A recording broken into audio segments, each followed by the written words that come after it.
Bonjour et bienvenue dans le studio des experts pour cette dernière de la saison. On va encore passer un peu moins d'une heure ensemble à passer l'actualité de la semaine en revue. Alors au menu cette fois-ci une visite de POTUS, les blouses blanches en colère, un an de politique régionale et toujours ce fameux Covid, plus plein d'autres sujets qui ont émaillé la semaine. Nous respecterons les règles sanitaires, donc 2 experts, 2 invités politiques. Parmi nos experts, nous avons Mathieu Ladevez, chef d'édition Bruxelles à l'ADH. Bonjour. Bonjour. Et à ses côtés, Sylvie Losberg, historienne, présidente du Conseil des femmes, directrice aussi de stratégie au CAL. Bonjour et bienvenue. Bonjour Jean-Jacques. Alors, à présent, je vous propose de passer au sujet qui a démarré la semaine, c'est la visite du président américain à Bruxelles. Du coup, la ville était perturbée, pas personnellement par Joe Biden, mais par tout son entourage et par tout ce qui était mis en place. Lundi, c'était le sommet de l'OTAN et mardi, c'était l'Europe et le roi. Reportage Adeline Bohin et Yannick Van Gansbeek. Rien n'est laissé au hasard, aucune rentrée, aucune sortie. Je suis arrivée, j'ai oublié mon laissez-passer, donc là j'attends que mon collègue me l'apporte ou en tout cas m'envoie une photo sur mon téléphone pour pouvoir passer le barrage de police. Car derrière ce large périmètre de sécurité, le staff du 46e président des États-Unis. Alors le boulevard de Waterloo est bouclé et surveillé de très près. Et celui qui voudrait s'approcher pourrait même s'y accrocher. Depuis lundi, les clients dans cette grande artère commerciale se font rares. L'impact il est assez costaud vu que bon, c'est 2 journées importantes, c'est une période importante parce que les affaires reprennent, on est en pleine saison et donc ce sont pas des milliers d'euros mais des dizaines de milliers d'euros qui sont en jeu parce qu'on est sur une artère de luxe et ça chiffre, il n'y a rien à faire, c'est comme ça. Donc c'est très important, les pertes sont très importantes. Ouais. Celui qui veut faire son shopping devra montrer patte blanche. Et même si ce n'est pas la première fois qu'une personnalité visite Bruxelles, la communication n'était pas au rendez-vous. Jusqu'au jour même, on ne savait pas vraiment si les clients pourraient rentrer, pas rentrer, dans quelle mesure s'ils rentraient, ils pouvaient rentrer. Donc ici, voilà, c'est contrôle d'identité, comme contrôle palpation et tout. Donc certains clients sont évidemment réfractaires. Quand on va faire du shopping, c'est pas pour vivre ce genre d'expérience. Carte d'identité et autorisation sont demandées. Dans le quartier européen, par contre, avec les nombreux sommets européens qu'il y a chaque année, le protocole est bien rodé. Mais cette fois-ci, le dispositif était encore plus important. On a fait appel évidemment à ce qu'on appelle la capacité hypothéquée, c'est-à-dire on fait appel à d'autres zones de police pour venir renforcer le dispositif sur Bruxelles et environ. J'ai vu des véhicules de Liège, de Basse-Meuse, d'un peu partout en Belgique. Vers 15h, Joe Biden terminait son périple bruxellois pour se rendre cette fois-ci à Genève. Alors, Joe Biden a quitté Bruxelles, il est allé rencontrer Poutine à Genève. Qu'est-ce qui restera de ce voyage, Mathieu Ladevez ? À mon avis, rien. Parce que c'est l'OTAN. L'OTAN, c'est pas Bruxelles, c'est pas la Belgique. C'est pas non plus les institutions européennes en tant que telles, où là, on vit vraiment à Bruxelles les institutions européennes. Donc il est passé à Bruxelles, il n'a rien apporté. Il a embêté 2-3 commerces de luxe que personne ne va plaindre malheureusement parce que ce sont des commerces de luxe. Donc voilà, moi ce que je vais retenir, et c'est peut-être un petit coup de gueule, j'ai pas trop apprécié que le Make and Peace soit habillé aux couleurs de l'OTAN, parce que l'OTAN, ça représente quelque chose auquel je n'adhère pas forcément. Bon, je suis plutôt pacifiste dans l'âme, bon voilà. Après, je peux comprendre qu'il y ait des institutions de cet acabit. Mais pour moi, le Make and Peace, ça représente quelque chose de folklorique. Ça va aider une association, ça va aider une commune. Là, les cours de l'OTAN, je trouve que c'était un peu exagéré. On a un peu fait trop pour l'OTAN. Après, voilà, il est venu, il est parti. Merci, au revoir. Il a eu droit même à quelques manifestations anti-OTAN. Beaucoup moins que du temps de Donald Trump quand il est venu à Bruxelles. Moins actif. Voilà. Et vous, Sylvie ? D'abord, pour revenir sur le boulevard de Waterloo, qu'on appelle le boulevard du luxe, est-ce que vous savez que chaque fois qu'un président des États-Unis s'installe, que ce soit à l'hôtel, au Grand Hôtel ou bien à l'ambassade, on doit vider la pompe à essence qui se trouve devant cet hôtel parce que c'est un danger pour les hôtes de marque, au risque d'explosion, d'attentats, etc. Donc ça pose quand même la question de cette pompe à cet endroit. Et comme on va refaire le boulevard, ce serait peut-être l'occasion de réfléchir un peu à tout ça. Donc sur la question de la sécurité, c'est embêtant, c'est vrai, mais c'était surtout embêtant pour les usagers du métro. Et donc les usagers du métro qui doivent aller au travail, etc. Bon, là, je trouve qu'on n'a pas vraiment eu à leur égard beaucoup de précautions. Ils sont un peu les dindons de la farce, on va dire. Alors sur la visite elle-même de Joe Biden, je ne suis pas tellement d'accord avec Mathieu parce qu'il a quand même rencontré les hauts personnages de l'Union européenne. Et puis, ça nous donne quand même une indication pour sortir un peu de cette cette phase particulièrement détestable qu'on avait avec Trump.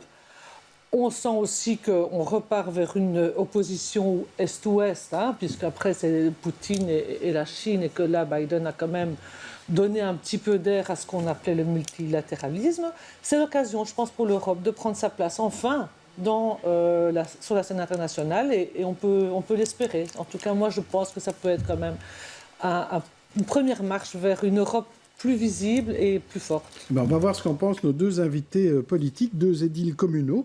Un bourgmestre qui promet de passer la main, mais quand, on verra. Et une première échevine qui devrait bientôt devenir bourgmestre début de l'année prochaine. L'un du nord, l'autre du sud, l'un CDH, l'autre défi qu'ils entrent.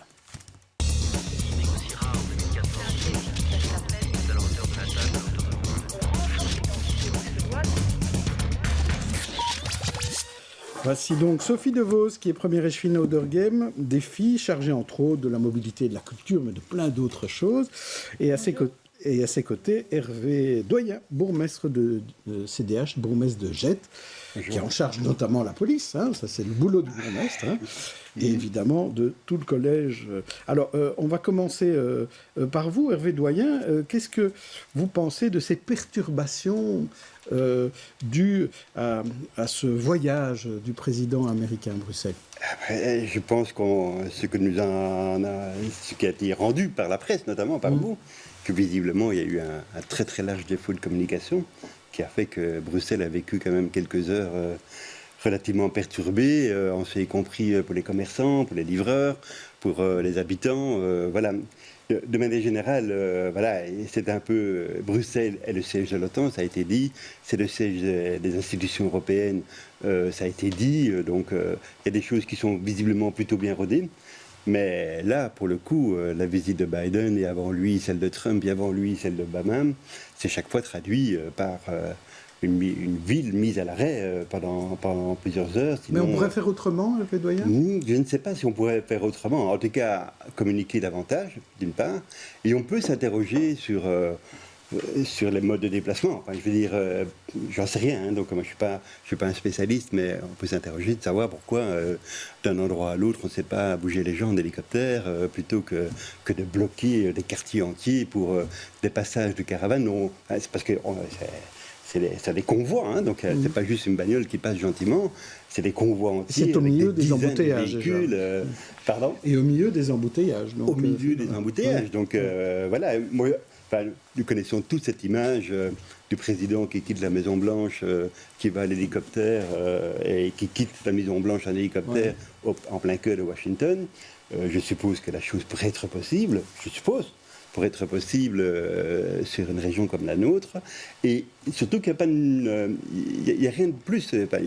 On ne voit pas le président, il est embrigadé dans une bagnole, on ne sait même pas laquelle c'est peut-être la première, c'est peut-être la troisième, pour les raisons de sécurité d'ailleurs, et donc on est vraiment dans l'opérationnel pur, mais il n'y a pas de valeur ajoutée pour les habitants qui, il y a 30 ans ou 40 ans, pouvait voir le président passer, lui faire signe, il y avait quelque chose. Mais là, il n'y a juste rien. Ouais. Donc, voilà. Alors, on va voir ce qu'en pense Sophie Devos. Vous êtes dans une commune qui ne voit pas passer. Non, absolument. Vous ne voyez pas passer ces fameux convois, vous n'êtes pas touché par cela. Oui, effectivement, nous n'avons absolument aucun impact pour les moins de 48 heures que le président américain a passé à Bruxelles, quelques heures par quartier. Donc, effectivement, les images qu'on en a, c'est celles qui viennent de la télévision, des médias. Et oui, je ne peux que répéter ce qu'a dit Hervé par rapport au manque visible de communication, principalement par rapport à certains commerçants qui n'étaient vraiment pas contents. Peut-être qu'on pourrait encore améliorer, mais enfin, on voyait quand même qu'il y a déjà des améliorations par rapport à la fois passée, lorsque Trump était passé. Donc, visiblement, on s'améliore. Donc, encore améliorer la communication, ça paraît absolument indispensable. Peut-être trouver d'autres idées, comme, je sais pas moi, la gratuité des transports en commun ce jour-là. Ça passerait par une communication positive aussi. Mais Voilà, on parle quand même de moins de 48 heures. La gratuité offerte par Joe Biden. Alors, par exemple, on parle quand même de moins de 48 heures. On a l'OTAN, on a l'Union européenne. Je pense qu'il y a aussi des petits désavantages. C'est pas comme si c'était toutes les semaines non plus. Et c'est d'ailleurs un habitant de Aaron qui le disait. C'est pas comme si c'était toutes les semaines. Mais justement, est-ce qu'au Durghem, on est prêt à prendre un peu sa charge et à dire, tiens, mais venez vous installer au Rouge Cloître. Mais en tout cas, quand il y a des visites comme ça, toutes les zones de police prennent leur charge. C'est ce qui s'appelle la capacité hypothéquée. Et donc, c'est pas la ville de Bruxelles ou la commune où se trouve tel ou tel siège d'une grande institution qui prend tout. On envoie des policiers. Il y a des policiers qui viennent de Bruges, qui viennent de Liège. Il y a effectivement, lors de ce genre de grands événements, un certain nombre de policiers qui sont détachés déjà. Mais ça donne quand même, malgré les problèmes, ça donne l'impression que Bruxelles a l'habitude, Mathieu Ladevez, maintenant, tous ces sommets. Et on n'en fait plus toute une histoire 6 mois avant. Ça tourne, honnêtement. Peut-être au niveau du problème de communication, mais je pense que c'est l'OTAN qui maîtrise, qui a moins l'habitude qu'un sommet européen ou les institutions européennes. Donc on voit que c'est très différent dans la gestion, beaucoup plus de sécurité. Mais Bruxelles gère, on le sait, il gère 1000 manifs par an minimum. Bruxelles a l'habitude des grands événements. C'est pour la ville de Bruxelles. Ça, rien que pour la ville. Il y en a peut-être en marge devant certaines ambassades à Rotterdam ou à Etterbeek, par exemple. Mais, donc ça marche, ça tourne. Moi, je pense qu'il n'y a pas eu de souci. Après, c'est vrai que moi, j'aurais bien aimé, je trouve que votre idée était bonne. Il y aurait peut-être, si on avait eu le temps de faire un petit moment festif, allez, Biden qui vient serrer quelques louches, place des Palais, j'en sais rien, un petit moment comme ça, ou qui passe en voiture. Une petite valeur ajoutée. Une petite valeur ajoutée. Il faut d'abord qu'il gagne l'euro. Mais je pense pour aller sur la Grande Place. Ou alors, il y avait Bill Clinton qui était venu au Vieux Saint-Martin. Il avait été à Dinan, il avait été jouer du saxo. Quand Macron est venu à Bruxelles, il est allé boire des chopes en sommet européen sur la Grande Place, des choses un peu plus comme ça. Mais c'est l'OTAN, c'est carré. Je pense qu'on n'a rien à dire. Je pense que la région bruxelloise n'a rien à dire. Et je pense que la Belgique n'a pas grand-chose à dire non plus. C'est vrai. Et puis il y a une espèce d'insécurité aussi due aux dernières années et aux menaces d'attentats. Il n'y avait pas du temps de Clinton, évidemment. Eh bien, je vous propose de passer à notre sujet suivant, puisqu'on a l'air d'être plus ou moins tous d'accord sur cette visite. On va parler d'un sujet qui est plus compliqué, c'est celui du secteur santé qui est en difficulté. Alors on a eu les difficultés des médecins assistants, les infirmières spécialisées, les hôpitaux qui doivent être mis en réseau. Tout le monde, en fait, est en colère dans les soins de santé. Il y avait une manif jeudi, il y en aura encore une demain. Voilà un reportage au centre de la manif près du Chirec Delta. C'était jeudi. Arnaud Bruckner et Lionel Calawart. Des soignants couchés au sol, harassés par la crise sanitaire, mais en colère. Eux qui sont en première ligne, et pourtant... Il est temps de bouger, de se réveiller. On compte sur vous, le combat n'est pas terminé. On nous a oubliés tout simplement, on a tenu le coup pendant tout le Covid. On s'est démenés, on a été applaudis, et maintenant on est oubliés. On nous demande de reprendre un programme, de reprendre tout en une fois. Et après, ben non, la vie, elle continue pas comme ça, c'est trop difficile, notre métier est pénible, il faut qu'il soit reconnu. Et dans le cortège, tous ensemble, ouais. Beaucoup d'autres travailleurs de l'hôpital, comme Maria et ses collègues. On a bossé, on a donné tout pour les patients, pour la période Covid. On a eu aucun remerciement et on voulait que ça change pour toute la Belgique et pour tout le personnel médical. Sur les visages, des masques en grève qui cachent des sourires amers. Et dans les mains des panneaux, messages pleins de rancœur au sortir de cette troisième vague. On attend des engagements, on attend une revalorisation de nos métiers. Et c'est pas le cas. Il n'y a aucun qui bouge, personne ne bouge. On n'en peut plus, les gens sont en burn-out. Voilà. Direction le cimetière d'Ixelles, puis retour au Chirec. À l'intérieur, des soignants ont été réquisitionnés pour assurer le service aux patients. Des soignants en attente de solutions. Les solutions qu'on propose, elles sont vraiment multiples. 1. Il y a des conventions collectives de travail qui sont en attente de signature auprès de la commission paritaire. Il faut urgemment qu'elles soient signées pour améliorer les conditions de travail. 2. Il faut mettre tout en place pour rendre attractifs les métiers de profession de soins. Et donc ça, aussi bien les employeurs que les fédérations des employeurs en sont responsables. Et 3. Il faut mettre en place des mesures pour, quelque part, permettre au personnel qu'ils puissent récupérer. Des actions semblables ont eu lieu ce jeudi dans plusieurs hôpitaux de la capitale.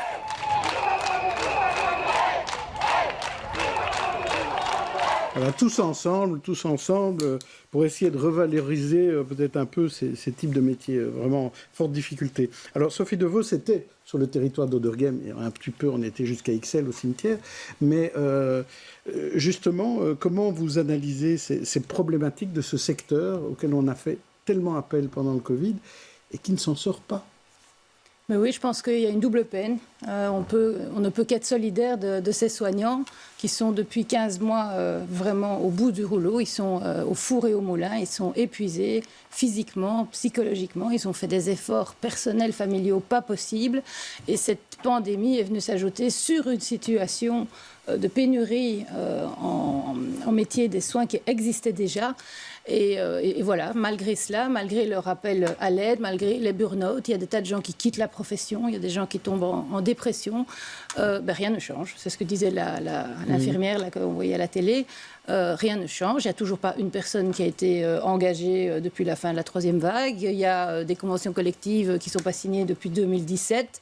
Il y a, je pense, un fonds des blouses blanches qui a été dégagé, qui a été voté, mais finalement, il n'est pas utilisé ou il est terriblement sous-utilisé. Donc, au jour le jour, au quotidien, à très court terme, il n'y a rien qui change pour ces gens. Ça, c'est une bonne question. La signature des conventions collectives de travail, je pense que c'est au niveau des employeurs, alors évidemment. Et puis, il y a au niveau du gouvernement fédéral d'arrêter peut-être de faire des belles paroles et de faire plutôt des actes. Je pense qu'il faut vraiment revaloriser, mais revaloriser vraiment. Il faut reconnaître la pénibilité de cet emploi. Ça, c'est deux choses qui sont absolument indispensables si on veut que les jeunes embrassent cette profession, parce que c'est ça un des problèmes de base, c'est cette pénurie. Et surtout, il faut concerter le secteur. Hervé Doyen, le CDH est aussi dans l'opposition fédérale, donc vous allez tenir le même discours, dire que c'est au fédéral à un peu trouver des solutions. Je n'ai pas trop envie de tenir un discours politique, mais j'ai envie de dire que quand le secteur de la santé se manifeste comme il se manifeste maintenant, et de la même manière quand le secteur de l'enseignement se manifeste, ce sont des marqueurs. Ce sont des manifestations, je ne parle pas de manifestations de personnes, mais des manifestations d'humeur, des manifestations de mal-être ou de malaise qui parlent de nous, qui parlent de la société dans laquelle on vit. On est dans une société marchande, on est dans une société où l'emprise de la grande main visible, je dis, se fait de plus en plus prégnante. Et tous ces métiers qui sont des métiers de la puissance publique, qui sont l'enseignement, l'éducation nationale, le métier de la santé, sont des métiers qui nous touchent parce qu'elles touchent l'éducation, elles touchent au corps, elles touchent à la santé, elles touchent au plus profond. Si on ne tient pas compte, si la puissance publique ne veut pas reconnaître demain que lâcher du lest, c'est ne pas revaloriser, ne pas reconnaître ces métiers tout en étant de plus en plus exigeants sur l'expertise, sur le nombre d'années d'études, etc., il va y avoir une dichotomie telle que ce métier va devenir inintéressant. Tout le nord de la France, la Lorraine par exemple, est exsangue aujourd'hui parce que toutes les infirmières et les infirmiers qui travaillent dans ces régions-là passent au Luxembourg pour aller toucher des salaires 30 à 40% supérieurs à ce qui se passe en France. Dans le sud de la France, c'est exsangue parce qu'on doit faire appel à des infirmières espagnoles. En Espagne, on fait appel à des infirmières roumaines. Et chez nous, on sait bien que dans le secteur de la santé, on fait de plus en plus appel à une main-d'œuvre, entre guillemets, étrangère. Et quand dans un pays, des métiers aussi beaux que le métier d'enseignant ou le métier d'infirmière ou d'aide-soignant sont de plus en plus galvaudés et qu'il faille faire appel à l'étranger pour remplir les cadres, ça en dit long sur l'état de déliquescence et du regard politique sur ces métiers-là. Donc il faut refinancer ces métiers-là, un peu comme on a financé le Covid. Là, on a accepté de vider les caisses pour payer des choses. On pourrait le faire aussi pour la santé, c'est ça votre idée ? Il faut le faire pour l'enseignement, il faut le faire pour l'enseignement primaire, pour les maternelles, et il faut le faire pour le secteur de la santé. C'est ce qui nous touche au premier. Le premier précepte d'un État moderne et démocratique, c'est quand même d'assurer l'éducation et la santé de ses citoyens et leur sécurité. Voilà. Si on perd ça de vue, va-t-on ? Sylvie Losberg. Oui, donc d'accord qu'il y a un point de vue économique et que la rentabilité des hôpitaux fait en sorte que, alors qu'il y a de l'argent, parce qu'il y a l'argent, le fonds Blouse Blanche, il est là, il y a du budget, eh bien, on ne l'utilise pas. On n'engage pas ni des aides-soignants, ni des étudiants pendant l'été pour donner un peu d'air à ce personnel. Donc, il y a, sur le plan économique, une lacune qui est liée aux politiques, parce que je pense qu'il faut une parole politique. Pourquoi est-ce que l'argent n'est pas utilisé ? Parce qu'on n'a pas émis la circulaire qui permet d'affecter les budgets. On attend. Alors, on ne sait pas très bien ce qu'on attend. Et donc, c'est normal que le personnel en ait vraiment par-dessus la tête, parce que ce qu'il faut quand même comprendre, c'est qu'au-delà de ce que vit le personnel infirmier ou médical dans son ensemble, le ricochet, c'est quoi ? C'est que quand on tombe malade, on est mal soigné, on reste dans un couloir, on n'a pas ce qu'il faut comme examen. Et donc, on a investi énormément dans les scanners, tout le matériel, et on n'investit pas dans l'humain, ni dans l'humain des professionnels, ni dans l'humain des patients. Et ça, je pense qu'à un moment donné, ça va vraiment craquer. Et dernière chose, ça ne date pas de la crise Covid. Les premiers problèmes, c'était sous Maggie de Bloch. En 2018, on n'écoute pas le secteur, comme vous dites. L'Union des infirmiers n'a même pas été appelée. Ils ont fait des courriers à Van den Broek. Ils n'ont pas de réponse. Attendez, dans un pays comme la Belgique, où on est un pays de concertation, c'est inadmissible. Mais pour être juste aussi, la pénurie des infirmiers et des infirmières, ça date aussi d'il y a longtemps. C'est pas nouveau. Bien sûr. C'est bien la preuve qu'en fait, on n'investit plus dans l'humain et un humain qui doit être non seulement valorisé financièrement, mais aussi socialement. Et c'est ça qu'on voit aujourd'hui. Et moi, je trouve que c'est pas encore assez ce qu'ils font, parce que je suis pas sûre que ça va débloquer. Mathieu Ladevez. Justement, ce que je pense exactement comme Sylvie, je pense que s'ils veulent avancer, c'est pas des manifs comme ça qui vont faire bouger les choses. Je pense qu'il faut aller beaucoup plus loin. Il faut faire des grèves, il faut bloquer des hôpitaux, sinon ça ne bougera pas. J'ai lu Santé en lutte qui organisait la manifestation, expliquait, je n'avais pas vraiment vu ça et ça m'a un peu fait halluciner. En fait, il y a des infirmières spécialisées qui vont perdre quand même quelques centaines d'euros par an, bon, c'est pas rien. Et celles qui ne veulent pas perdre d'argent peuvent signer ou bien ne pas signer la nouvelle clause, ou je ne sais plus exactement comment ça se passe. Par contre, elles ne peuvent pas changer d'entreprise, sinon elles perdront ces avantages. Enfin, où on est là, quoi. Enfin, j'ai l'impression qu'on se dit, mais il n'y a plus aucune liberté de travail dans ce secteur-là, j'ai l'impression. Donc moi, je leur conseille d'aller beaucoup plus loin. Ils vont être réquisitionnés. Et pareil pour les profs. Franchement, les profs sont aussi dans un état très très compliqué avec la période Covid, ils en ont pris plein la tête. Et on ne les entend pas, tant mieux, mais il y a une preuve comme il y a une pénurie de place. Sophie Devos, vous disiez, ils vont être réquisitionnés. Il y en a déjà certains qui ont été réquisitionnés. Tout à fait. J'ai aussi lu quelques articles à ce sujet. Il y a une infirmière qui voulait faire la grève pour la première fois. Jamais elle n'avait quitté son poste. Et puis elle s'est dit là vraiment, maintenant, il faut y aller. Elle n'a pas pu y aller. Elle a été réquisitionnée par son hôpital parce qu'il y a un minimum, évidemment, de services c'est un service du dimanche, voilà, en fait, qu'on assure dans les hôpitaux. Parce que pour ceux qui sont malades, ils n'ont pas très envie de tomber sur un hôpital vide. Ni aujourd'hui, ni demain, d'ailleurs. Alors, on va passer à nos têtes d'affiche. C'est le moment où on va présenter à tous les deux des portraits de personnalités qui ont fait l'actualité de la semaine. Alors, vous devrez en choisir un ou une qui vous inspire, en bien ou en mal. On commence par Sophie Devos. Je vous propose tout d'abord Christian Eriksen, le footballeur danois, qui a eu un malaise en plein match. C'était le week-end dernier. Mila, ado menacée de mort sur les réseaux depuis 18 mois en France. Diana Ross, 77 ans, qui sort un nouvel album. Ou Nikita Mandrika, le dessinateur du Concombre masqué, c'est de la bande dessinée, disparue cette semaine. Qui choisissez-vous dans l'ordre, Christian, Mila, Diana ou Nikita?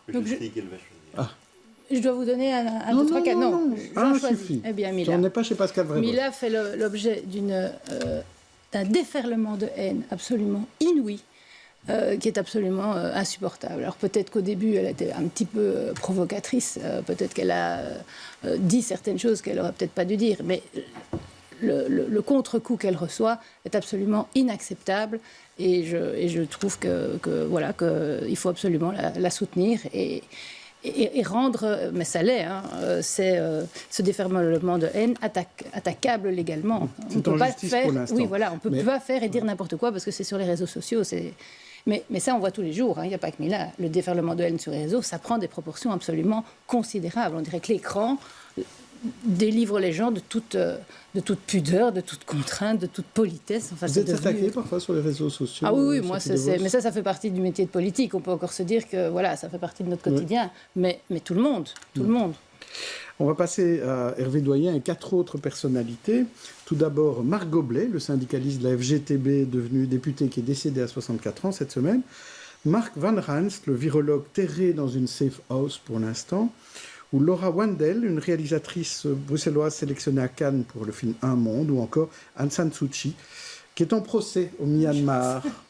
Alors, qui choisissez-vous? Marc, Laura ou Aung San? Je prends la présidente de Birmanie parce que Aung San Suu Kyi. Oui, elle incarne à elle toute seule l'ambiguïté de l'exercice du pouvoir. elle a une espèce de parcours, je veux dire, avant de devenir aux affaires, assez exemplaire.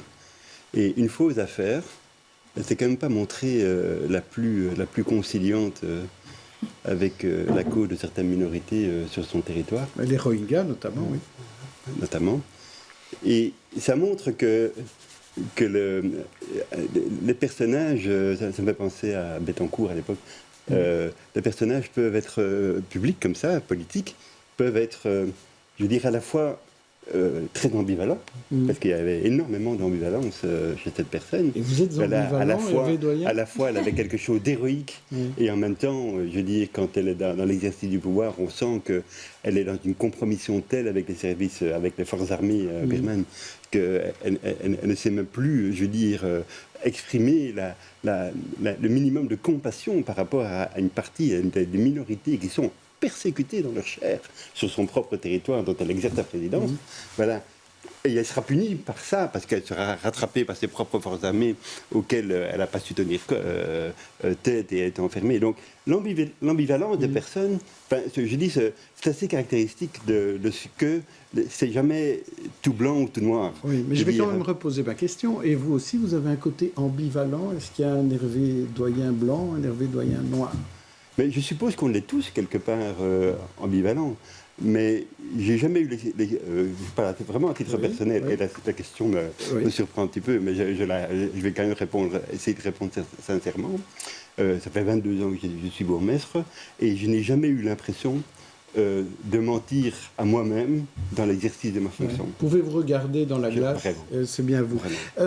Justement, ça fait 22 ans que vous êtes bourgmestre. Est-ce que vous allez rester bourgmestre jusque quand, Hervé Doyen ? Jusqu'à la fin de cette année-ci, c'est prévu comme ça. Moi, j'ai 65 balais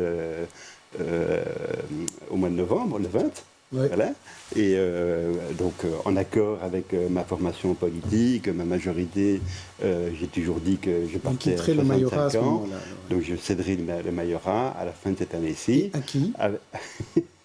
Et alors, vous me parlez comme si j'étais une espèce de prince consort dans une espèce de fief médiévale et que donc j'allais, je dis, repartir en disant avec une grande épée, dire toi, ma princesse, on ne va pas croire. Prince, tu vas me succéder. On ne va pas croire que si quelqu'un vous succède, ce sera contre vous. Pardon ?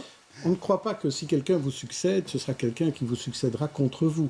Alors c'est certainement pas quelqu'un, enfin je suppose, j'espère que ce ne sera pas quelqu'un qui succédera contre moi, mais a priori, on a une procédure à l'intérieur de la liste du bourgmestre que j'ai menée aux élections par 4 fois. Et ce process prévoit qu'à un certain moment, je vais déclarer en interne que je remets mon mandat. Voilà, comme le mandat appartient à la liste du bourgmestre conformément aux accords de majorité, c'est au sein de la liste qu'il faut désigner un successeur. Voilà. S'il y a des candidats à ma succession, ils se manifesteront. S'il y en a un, ben, il y en a un. Et s'il y en a 2 ou 3 et s'il y en a une, et s'il y en a une, enfin, quand je dis une, c'est un 1 majustatif, un 1 inclusif. Voilà, je veux bien dire une. Que la une ne s'inquiète pas. Ça ne veut pas dire que Mathieu Ladevers. Parce que vous n'avez pas organisé un minimum quelque part à votre succession. C'est bizarre, enfin, c'est assez surprenant, je trouve. On organise toujours sa succession. Ah oui. Parce que, mais l'organisation d'une succession ne se fait pas nécessairement sur des personnes. Elle se fait sur des valeurs que vous essayez de porter au sein d'une majorité depuis des années, sur un exercice du pouvoir dont vous essayez qu'elle soit plutôt exemplaire, et sur un exercice démocratique du pouvoir. Franchement, j'essaie de faire en sorte que mon collège, ce ne soit pas juste une espèce d'aéropage d'affilée qui disent... Ce n'est pas une chambre d'enterrement, c'est une équipe. C'est une vraie équipe qui travaille, et je vous dis, cette culture-là, ça fait partie de la succession et c'est ça l'héritage. Bon, Sophie De Vos, vous n'allez pas échapper à la question aussi, parce que vous êtes première échevine d'un bourgmestre aussi qui annonce qu'il va partir. Alors comment ça va se passer à Auderghem ? Est-ce que c'est vous la prochaine bourgmestre d'Auderghem ? Je veux dire, le processus est exactement identique à Auderghem. On n'a pas des lois différentes à Auderghem, donc effectivement, mais je n'ai pas connaissance d'autres candidats que moi, effectivement, première échevine après le départ de Didier Gauzoin. Donc ça devrait pouvoir se passer harmonieusement. Et ça devrait être donc fin d'année aussi. Absolument. Comme à Gette, on aura donc des nouveaux bourgmestres. Si on a le droit de faire des fêtes, on fera... Voilà. Et peut-être qu'il y aura peut-être une troisième commune en même temps, Saint-Gilles aussi, où il y aura un changement de bourgmestre. Probablement Gansourne aussi. Et oui, et Gansor aussi était prévu. Là, par contre, Gansor, c'est bouquet. On sait qui va être le bourgmestre. Donc vous voyez que parfois, on le sait. Mais parfois, ça peut faire partie d'un accord entre partis, plus que le choix d'une personne. Alors, j'aimerais quand même vous présenter 5 infos de la semaine. Laquelle vous a ravi, laquelle vous a énervé, pourquoi? Tout d'abord, le bus 48 interdit de piétonnier. Décision de la ville de Bruxelles. La liaison Paris-Bruxelles en train qui a fêté ses 175 ans cette semaine. Les 20 km de Bruxelles qui auront lieu le 12 septembre. Une pollution chimique au FIPOS qui fait trembler la Flandre. Et les Red Panthers, médaille de bronze à l'Euro d'Amsterdam. C'est du hockey féminin. Alors, Sophie De Vos, on va commencer par vous. Est-ce qu'il y a une info qui vous attire particulièrement là-dedans? Qui m'attire. Moi, celle qui m'a ravie, ce sont les Red Panthers. Je ne veux pas vous cacher les choses. En lisant le journal, j'étais très contente et je me suis dit, oui, c'est super. Entre les Red Lions et les Red Panthers, on tient la dragée haute et ça m'a vraiment fait plaisir. Oui. Le hockey se porte bien pour l'instant? Ah oui, absolument. Ouais. Alors, vous, Hervé Doyen, une autre info? Mais j'aime bien la deuxième. Voilà, elle est parfaitement anecdotique, mais elle n'est pas tant que ça, la liaison Paris-Bruxelles, qui a 175 ans, parce qu'il y a plusieurs symboliques là derrière. La liaison Bruxelles-Paris aujourd'hui, c'est le train. Voilà, je suis un grand défenseur, il y a un grand fervent des transports publics et singulièrement du train. Et la liaison Paris-Bruxelles, mais c'est aussi au-delà, c'est la francophonie, c'est le parler français, on est tous des enfants de France quelque part. Il y a beaucoup de gens, pas ma mère est française. Et donc, moi j'aime bien cette liaison-là. Je trouve que beaucoup d'entre nous sont bien à Paris. Ils aiment bien. Et les Parisiens nous le rendent bien quand même. Ils sont un paquet. Hein. On va pouvoir enfin y retourner. Alors c'est un peu ça. Alors, quelques questions bonus. Je commence par vous, Hervé Doyen. Est-ce qu'il y aura un grand écran pour un beau match de foot des Diables Rouges, place du Miroir, si jamais ils arrivent en finale? Mais je crains que toutes choses étant égales, voilà, si le protocole qui est adopté aujourd'hui a raison de 2500 spectateurs, c'est juste pas tenable. Voilà, se faire 2500 personnes que je dois accepter sur la place, et en mettre 7000 derrière la barrière, avec tous les problèmes de sécurité donc, et de frustration. La réponse est non. Voilà, donc la réponse est non pour l'instant. Toutes choses étant égales. Oui. Voilà. Alors, Sophie De Vos, je parlais du viaduc Herman de Brou. Il y avait un article dans la DH de Mathieu Ladevez concernant ce PAD Herman de Brou. Donc, apparemment, le gouvernement est d'accord là-dessus. Et d'ici le 21 juillet, ils vont approuver le PAD. Vous êtes au courant, évidemment. Mais j'ai vu le même article que vous. Donc, voilà, on ne peut pas dire grand-chose de plus. Non, je n'étais même pas au courant que les textes qui allaient être soumis en deuxième lecture étaient finalisés. Je ne sais pas si l'avis que la commune a rendu a été pris en considération un peu, pas du tout, ou beaucoup. Donc non, voilà, j'ai découvert ça dans le journal. Vous trouvez qu'il devrait y avoir plus de transparence entre la région et la commune sur ce genre de dossier? Ah oui, ça c'est le moins qu'on puisse dire. Ouais. Je trouve que c'est effectivement un petit manque de transparence et de concertation surtout entre les communes et les régions. Parce qu'il y a certains habitants, certains riverains qui demandent une deuxième enquête publique. Oui, mais on n'a toujours pas vu, disent-ils, les résultats de la première. Exact. Vous ne les avez pas vus, en tout cas. Alors, évidemment, il y a un grand sujet d'actualité. J'aimerais avoir votre réaction, Sylvie De Vos, là-dessus. C'est le gouvernement bruxellois qui a décidé que finalement, la STIB n'irait pas en appel de sa condamnation pour double discrimination au tribunal du travail. C'est une gifle pour Défi qui exigeait cet appel de la STIB. C'est une grande déception, parce que ça fait effectivement 3 semaines qu'on se bat, que notre président se bat pour qu'il y ait cet appel. Une défaite peut-être, une gifle, je ne pense pas, parce qu'on n'a quand même pas, on ne part pas les mains vides, on reste dans le gouvernement avec des garanties sérieuses. C'est quoi les garanties sérieuses? Alors il y a plusieurs choses. Il y a le fait qu'au sein de la STIB, on aura maintenant vraiment, la règle, ce sera vraiment la neutralité exclusive, avec en particulier pour les métiers de contact, pour les métiers d'autorité.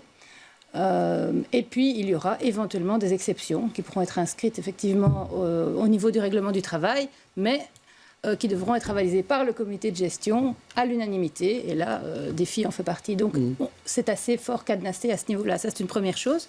Il y aura également un cadre légal qui interdira le prosélytisme. Ça, c'est une première dans toutes les administrations et les entreprises publiques. Il y aura aussi, et ça je m'en réjouis, enfin un débat au Parlement régional avec une démarche citoyenne et participative pour débattre de cette neutralité. Donc, comme pour la 5G ou les sans-abri, ce sera un peu le même style de choses? Ce n'est pas encore organisé. Moi, je peux être vraiment pour un maximum de démarches participatives et citoyennes, parce que s'il y a bien des sujets où les citoyens peuvent apporter leur plus, peuvent dépasser les clivages politiques. Les partis, ils sont toujours un peu coincés dans leurs règles de parti et dans leur communautarisme électoral. Il faut quand même bien reconnaître ce qui est. Si le débat des citoyens peut faire dépasser ces clivages, on arrivera peut-être enfin à réglementer, à légiférer sur ce sujet qui dure depuis plus de 30 ans. Hervé Doyen, côté CDH, on a critiqué le gouvernement en disant qu'ils n'étaient pas franchement d'accord, que c'était un accord de façade et qu'il fallait demander la confiance au Parlement bruxellois. Et quel est votre avis à vous? Le CDH est dans son rôle, il est dans l'opposition au Parlement, mais c'est comme pour les infirmières, comme pour les enseignants, la question du voile parle de nous. Et je trouve qu'en effet, et je rejoins Sophie là-dessus, il faudra un jour atterrir sur cette question-là.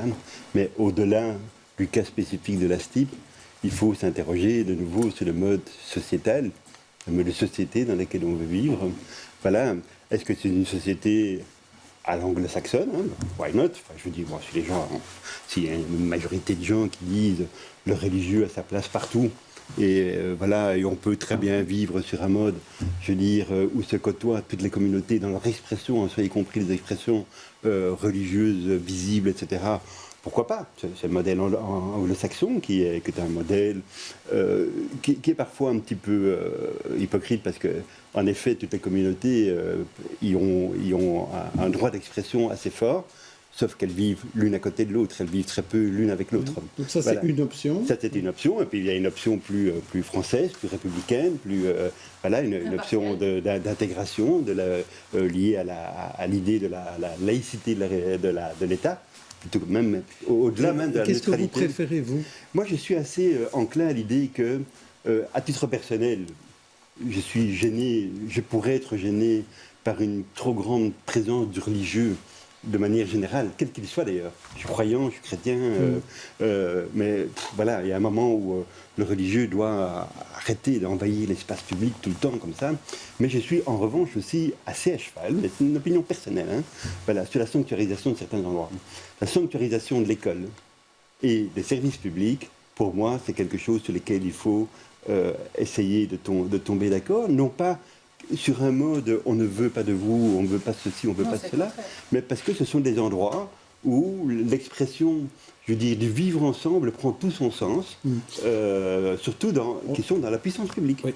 Alors, Sylvie Losberg, le local est venu en tierce opposition. Alors, c'est un peu compliqué. Qu'est-ce que ça veut dire exactement Mais ça veut dire que le Centre d'action laïque va demander au juge d'être entendu par rapport à l'arrêt sur la condamnation d'Astip pour faire opposition au jugement et donc de rejuger.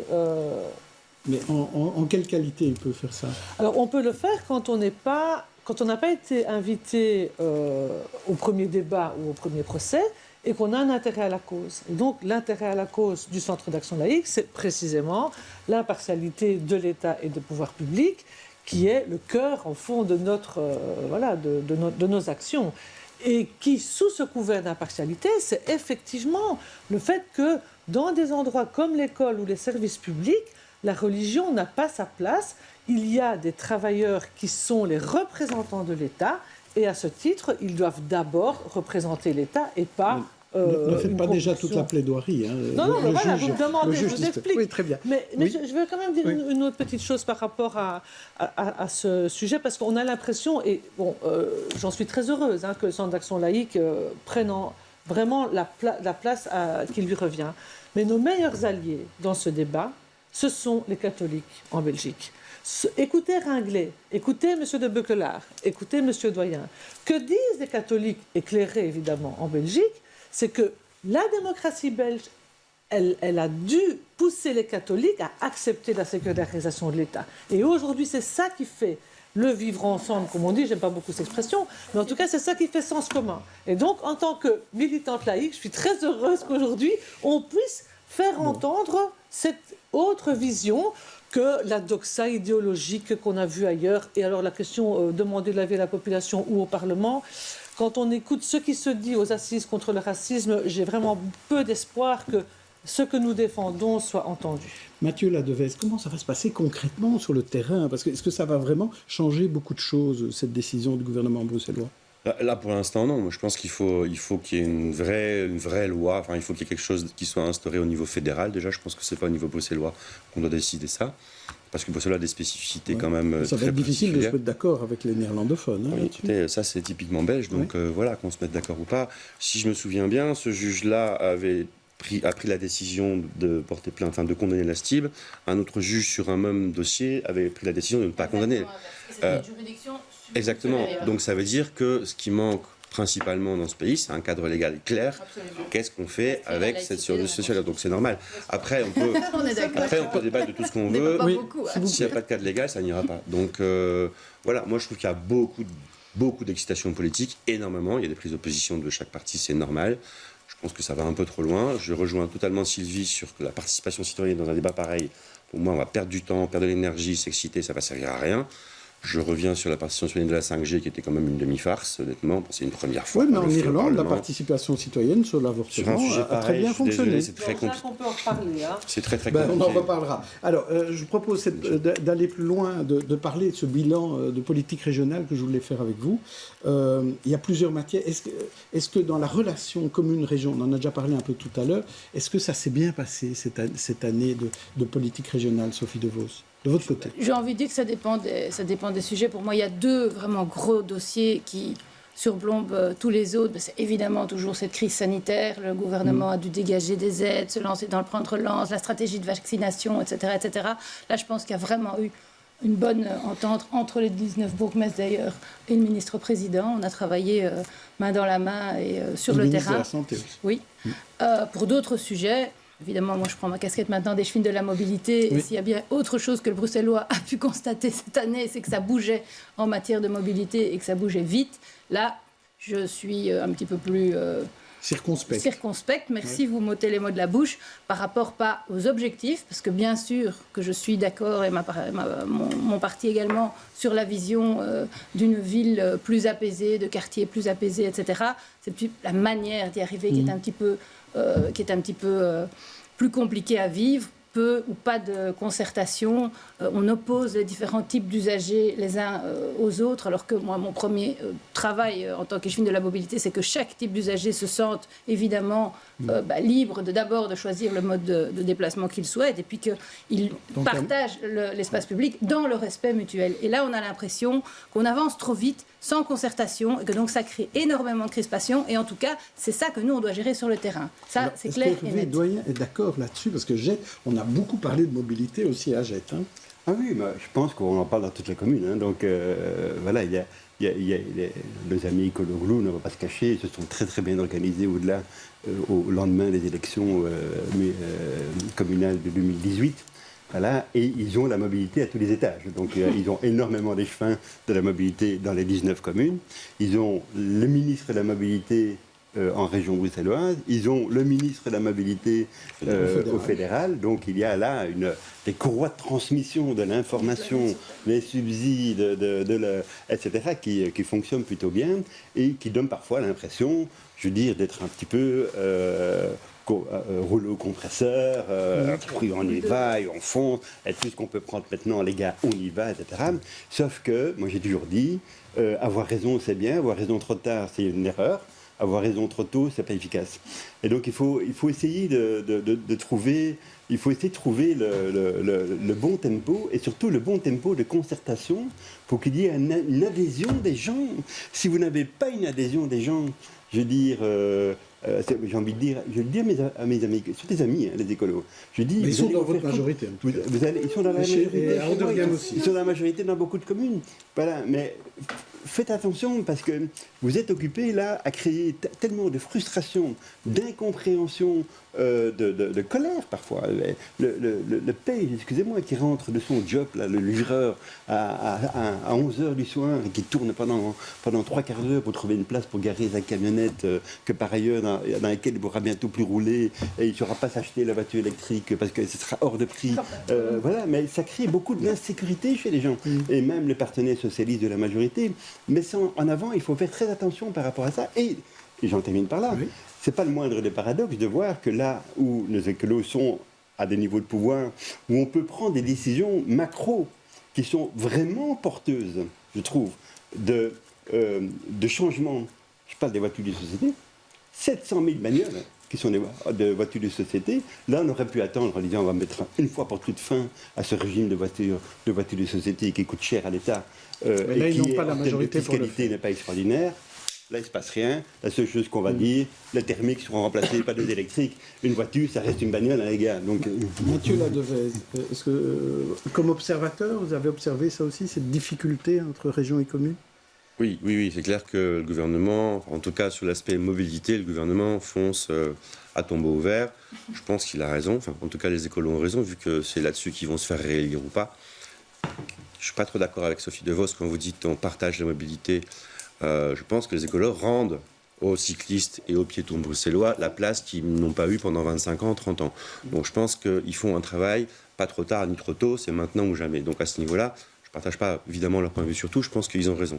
Sur le fond, sur la forme, ils sont obligés d'aller vite parce qu'on connaît les écolos, souvent ils explosent pendant 4 ans et puis souvent ils sont dans l'opposition pendant très longtemps. Sur les piétons.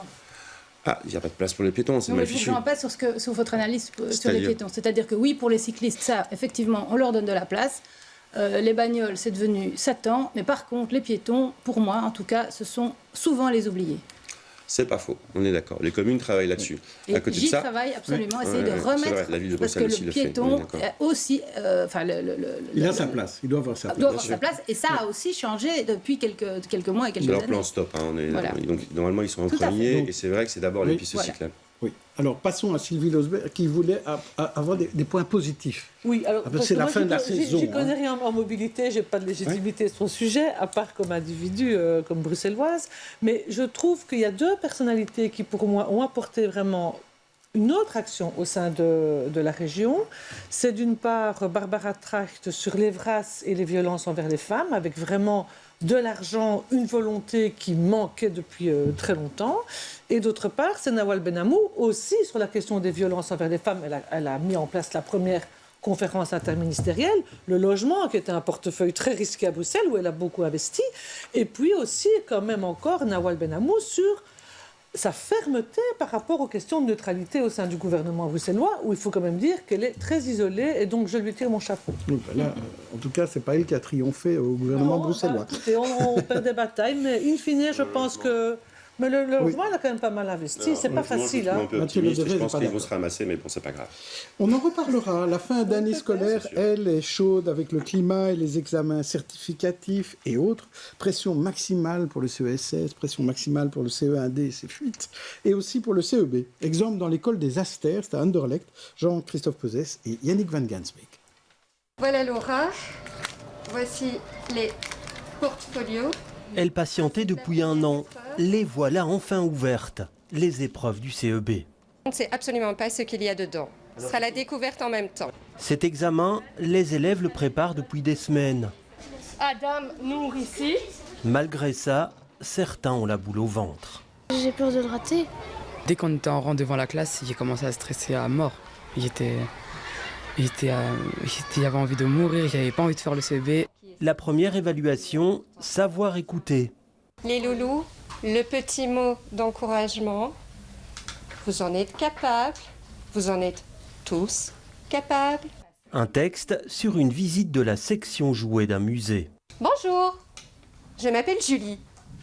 Bienvenue au musée de la vie wallonne. 2 lectures et ensuite 20 minutes pour répondre aux questions, parfois un peu compliquées.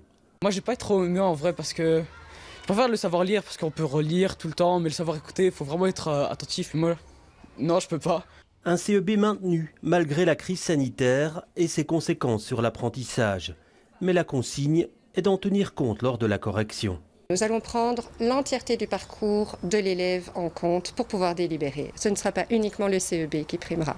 Autre particularité, ce sont les titulaires de classe qui corrigeront les copies de leurs élèves. Je vais pouvoir identifier certaines écritures, or que quand on est en correction en grande salle, on ne connaît pas les feuilles qu'on a devant nous, on ne connaît pas les élèves, donc c'est pas toujours facile. Donc oui, bien sûr, je pense qu'il y aura une influence, mais après, voilà, on doit aussi rester juste et tenir compte. On a une grille de critères à respecter aussi, donc voilà. Pour décrocher le sésame pour le secondaire, il faut au minimum 50%. À l'école Les Astères, on est convaincu que la réussite est à la portée de tous. Voilà, on appelle ça un marronnier chez les journalistes. Parler du CEB tous les ans, bon, c'est difficile et c'est compliqué tous les ans. Alors, Hervé Doyen, les places pour le secondaire, pour les premières, on voit, on y a un pas assez à Bruxelles. Et on sait que le Nord-Ouest est toujours mal payé là-dedans. Comment est-ce qu'on va faire? Est-ce qu'à Jette, on a des solutions miracles? À Jette, on n'a pas de solution. Le secondaire relève exclusivement de la fédération. Des deux communautés. Et des pays. Et en effet, Jette est une commune très scolaire. On a plus de 11 000 étudiants sur le territoire pour 53 000 habitants. C'est dire qu'il y a énormément d'écoles. Et en effet, le Nord, singulièrement le Nord-Ouest, ont d'énormes collèges qui sont très recherchés. Notamment Collège Saint-Pierre, Collège Sacré-Cœur chez moi, qui sont très recherchés parce qu'ils ont une réputation, etc. Et en plus, on dessert des milliers de francophones de la périphérie qui n'ont pas d'école secondaire. Voilà, et donc il y a eu des efforts qui ont été faits ces dernières années par la création de 2 écoles secondaires en accord sur Molenbeek et Berkem-Saint-Agathe. Mais ça ne suffit pas. Hein. Mais ça ne suffit visiblement pas, et donc il devrait y avoir une mobilité d'élèves évidente au sein de la région bruxelloise, ce qui m'apparaît comme moins grave pour les élèves d'école secondaire que pour les élèves d'école primaire. Alors, Sophie Devos, on est à un pic en fait. Oui, on est à un pic. On sait depuis le début des années 2000 qu'il y a un boom démographique.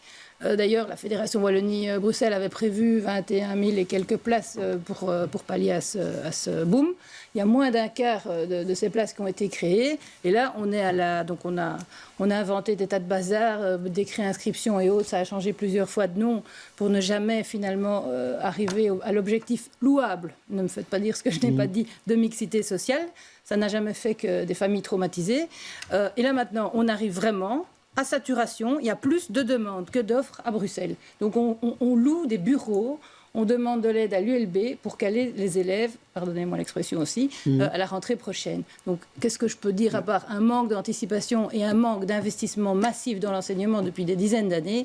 Voilà, je ne peux rien dire d'autre. Oui, et apparemment, on ne fait pas assez appel peut-être aux communes pour un soutien, pour une aide, pour trouver des locaux, pour aider. Je ne suis pas au courant qu'un tel appel. On ne vous a rien demandé, et vous non plus, Hervé Doyen? Mathieu Le Devet, cette situation-là, effectivement, on aurait pu aussi mieux la prévoir. C'est un peu comme les logements sociaux. Hein. Il n'y en a pas assez. Logements sociaux, il y a assez de logements à Bruxelles, il faut faire attention. Il y a largement assez de logements sociaux, juste que les logements sont beaucoup trop chers, mais c'est tout. Par rapport aux logements sociaux, il y en a pas assez. Oui, d'accord. Mais moi, je voulais juste rappeler très brièvement, en 2001, Charles Piquet avait présenté un plan container. 3500 places en conteneur. Déjà en conteneur, hein. Bon, c'est pas des conteneurs de chantier, mais c'est pas génial de faire un cours, de donner cours dans un conteneur ou de prendre cours dans un conteneur quand il fait chaud. Voilà, 3500 places en 2001. C'est pas forcément à la région de faire cet effort-là, mais ils l'ont fait. Oui. On voit déjà qu'en 2001, il y a 20 ans, on était déjà en galère, vous le disiez. On est toujours en galère maintenant. Voilà, manque de prévision, d'anticipation. Ça ira mieux demain. Sylvie Dosberg, là-dessus, pour conclure. Moi, je pense qu'il y a des solutions. Moi, je pense qu'on pourrait fusionner les réseaux, par exemple, voilà. Et je pense qu'on pourrait aussi régionaliser l'enseignement. La situation à Bruxelles n'est pas la même qu'en Wallonie, la Fédération Wallonie-Bruxelles. Et pourtant, je pense que Caroline Désir fait ce qu'elle peut, hein, voilà. Mais la réalité bruxelloise, on le sait, elle est spécifique. Et donc, il faut des moyens, il faut financer. Et ça n'a pas été fait. Donc, qu'est-ce que vous voulez? On peut mais Caroline Désir s'est assez battue sur ce dossier. Oui, écoutez, certains l'ont critiqué. Oui, alors on la critique, on dit aujourd'hui qu'elle est fataliste. C'est votre ami André-Antoine. Je trouve ça un peu... Pas sûr que ce soit l'ami des... Non, mais enfin, c'est pousser le bouchon un peu loin de la part du CDH, qui a été pendant 10 ans à la tête de l'enseignement de la Fédération de Bruxelles. Donc ça, je trouve que c'est quand même... C'est pas loyal. Et elle a fait un super job pendant la crise Covid. Donc elle ne peut pas faire tout en même temps. Et c'est pas elle non plus qui a l'argent en main. Et puis alors aussi, quand on propose de refinancer les bâtiments scolaires avec l'argent de l'Europe, on entend le CEGEC qui fait la branca parce que, soi-disant, on va prendre de l'argent de leur poche. Donc moi, je pense que les réseaux, un seul réseau, c'est une solution, et peut-être régionaliser, c'est la deuxième solution. Mathieu Ladevez, pour terminer Moi, là-dessus. je compte surtout sur la Flandre, parce que la Flandre a beaucoup d'argent. La communauté flamande investit énormément dans les écoles à Bruxelles. Avec un objectif politique clair. Ah oui, mais bon, le problème n'est pas là. C'est que Donc, il y a de la le place. jeu, c'est que les enfants aillent à l'école, qu'ils soient bilingues, et la Flandre le fait. Je suis désolé. Dans ce que Mathieu Ladevez dit, il y a de la place dans le réseau néerlandophone. Voilà.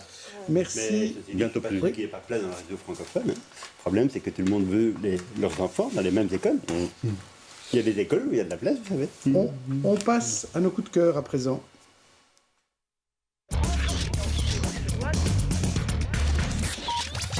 Mathieu veut faire la fête. Bah écoutez, c'est la première fois, la fête de la musique qui démarre ce soir à Bruxelles et qui va s'étendre tout le week-end.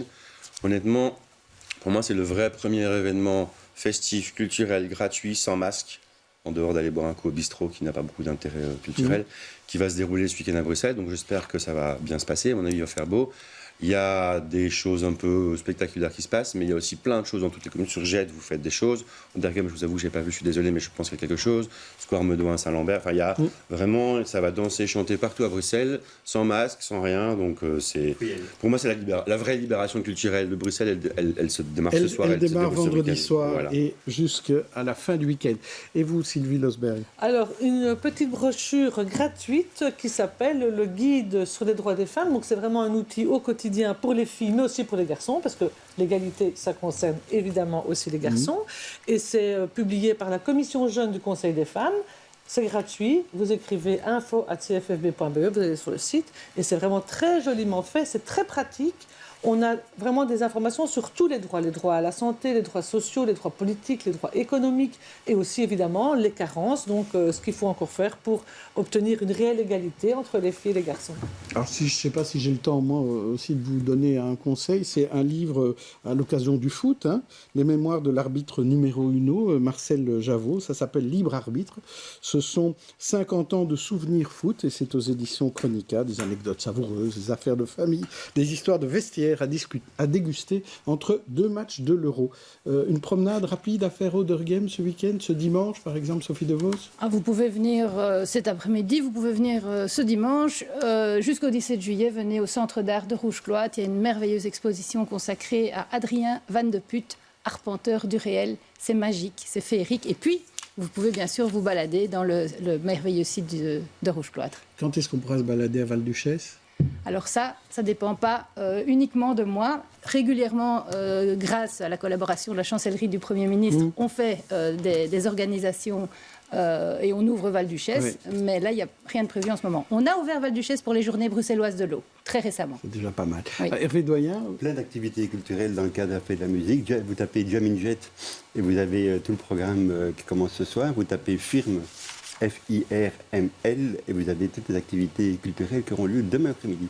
Merci à tous, invités chroniqueurs. On se retrouve la saison prochaine, début septembre. D'ici là, bon été à tous.